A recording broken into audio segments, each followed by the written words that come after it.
Hello friends, পিয়ার blog and রেসিপিতে তোমাদের সবাইকে স্বাগত জানাই। আজ আমি তোমাদের সঙ্গে শেয়ার করব নতুন এক রেসিপি। সেটা হলো ওলের ডাঁটা রেসিপি। আগেকার দিনে ঠাকুমারা প্রায় রান্না করতো এইসব খাবার, কিন্তু এখনকার দিনে আর এটা দেখাই যায় না সেভাবে। তো আমি ভাবলাম চলো আজকে দেখা যাক কেমন খেতে, সেই জন্য আজ তোমাদের সঙ্গে সেটা করে শেয়ার করলাম।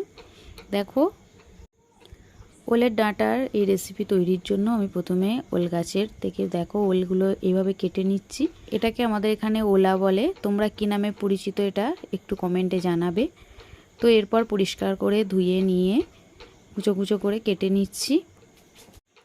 এইভাবে ছোট ছোট করে পিস করে নেওয়ার পর আমি সিদ্ধ করার জন্য অল্প একটু নুন আর জল দিয়ে ওভেনের মধ্যে বসিয়ে দিচ্ছি। সিদ্ধ হয়ে গেলে এবার রান্না করব। দেখো সিদ্ধ হয়ে গেছে। এবার হাঁড়িতে তেল দিয়ে, তেল গরম হলে তার মধ্যে দিয়ে দিচ্ছি পেঁয়াজ কুচি, দিয়ে দিচ্ছি লঙ্কা। পেঁয়াজটা একটু নাড়াচাড়া করে নিয়ে তার মধ্যে দিয়ে দিচ্ছি পরিমাণ মতো নুন, অল্প একটু আদা রসুনের পেস্ট, আর দিয়ে দিচ্ছি হলুদ গুঁড়ো, লঙ্কার গুঁড়ো, দিয়ে দিচ্ছি ধনিয়া গুঁড়ো, আর অল্প সামান্য পরিমাণে একটু জিরে গুঁড়ো দিয়ে আবারও মশলাটাকে ভালো করে কষিয়ে নিতে হবে। কষিয়ে নিয়ে যখন দেখবে পেঁয়াজ থেকে হালকা একটু তেল ছেড়ে আসছে, তখন এর মধ্যে দিয়ে দেবো সিদ্ধ করে রাখা ওলের ডাঁটি। সিদ্ধ করা ওলের ডাঁটিগুলো দেওয়ার পর আবারও খুব ভালো করে কষিয়ে নিতে হবে। খুব ভালো করে কষানো হয়ে গেছে। এই পর্যায়ে আবারও একটা কাঁচা লঙ্কা দেখো আমি হালকা একটু মাঝখান দিয়ে ফাটিয়ে এর মধ্যে অ্যাড করে দিচ্ছি। দেওয়ার পর দিয়ে দেব পরিমাণ মতো জল। জল দিয়ে একটু ফোটার জন্য অপেক্ষা করব। আমি যেহেতু এটা বাটা মাছ দিয়ে করব, তাই মাছটা আগে থেকেই আমি ভেজে রেডি করে রেখেছিলাম।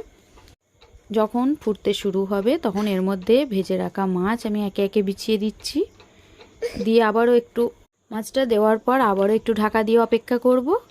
কিছুক্ষণের মধ্যেই তৈরি হয়ে যাবে ওলের ডাঁটা দিয়ে মাছ রান্না রেসিপি। জলটা কমে গেছে ফুটে ফুটে, দেখো এরপর এবার আমি নামিয়ে নেব। এবার প্লেট আউট করে দেখাই কতটা সুন্দর হয়েছে। জাস্ট দেখো কতটা সুন্দর হয়েছে, খেতেও খুবই টেস্টি।